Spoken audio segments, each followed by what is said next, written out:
Bienvenue sur Vocomédia TV. Si vous aimez notre chaîne, n'oubliez pas de cliquer sur la cloche de notification et de vous abonner pour ne rien rater des dernières actualités. Le gouvernement est-il en train d'enterrer pour de bon la réforme des retraites? Indiscrétion RMC, le journal du off, tous les matins 5h36 sur RMC, info, coulisses, indiscrétion avec le service politique, pour tout savoir, tout comprendre à quelques mois de la présidentielle. Le gouvernement est-il en train d'enterrer pour de bon la réforme des retraites? C'est le off du jour. Les mois passent et on sent bien que la réforme abandonnée au début de la crise sanitaire ne sera pas ressortie du placard avant la fin de mandat. Il faut dire qu'elle est explosive. Un ministre de poids qui poussait pourtant ces derniers mois pour ne pas attendre admet désormais que toutes les conditions ne sont pas réunies pour remettre le dossier sur la table. Il ne faut pas sous-estimer les fragilités des Français. Ils ont été traumatisés par la crise, poursuit ce membre influent du gouvernement.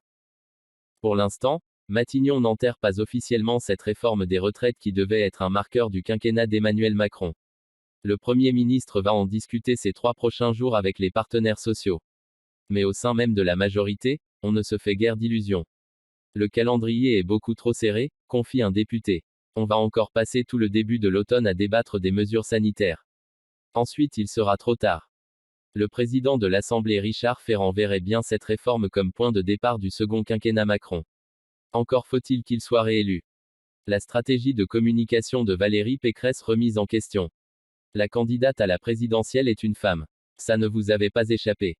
Et Valérie Pécresse semble avoir fait de son genre un argument de campagne ces dernières semaines. Il suffit de l'écouter lors de ses nombreux déplacements. Contre-productif, juge un jeune député Les Républicains pourtant pas des plus misogynes. Selon lui, il y a une petite partie des électeurs qui n'est pas prête à avoir une femme présidente, c'est peut-être que 5% mais ça compte. Ce proche de Xavier Bertrand y voit même un danger, Pécresse n'est pas la seule femme blonde à vouloir conquérir l'Élysée et elle n'est pas la mieux placée pour l'emporter. Référence évidemment à Marine Le Pen. La GPA s'apprête à faire son retour dans les débats de la présidentielle. L'aile gauche de la majorité aimerait bien faire de la gestation pour autrui un sujet de campagne pour 2022. Et elle se structure cette aile gauche. Beaucoup d'anciens socialistes du gouvernement cherchent à imposer leur thème. Et tentent de se structurer face à des ministres de droite comme Bruno Le Maire et Gérald Darmanin, qui ont pris beaucoup d'importance ces derniers mois. Plusieurs ministres ont décidé d'entrer dans les instances dirigeantes du mouvement, Territoire de Progrès, qui organise son congrès les 9 et 10 octobre à Bordeaux. Parmi ces ministres, Olivier Véran, Emmanuel Wargon, Elisabeth Borne, Florence Parly et Brigitte Bourguignon. Olivier Dussopt, le ministre délégué au compte public, ancien socialiste, sera élu à la tête de ce parti.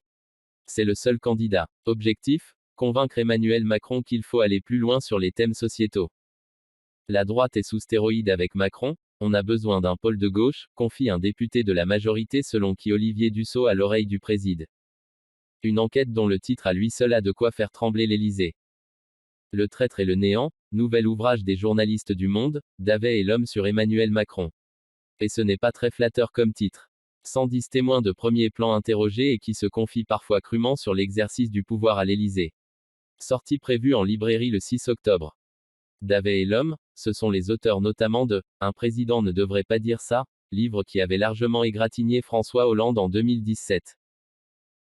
Restez informés en profitant des dernières actualités en format audio, à écouter sans modération chez vous, au bureau ou dans votre voiture. N'hésitez pas à partager cette vidéo avec vos proches ou à laisser des commentaires. Vocomédia TV vous remercie et vous dit à très bientôt.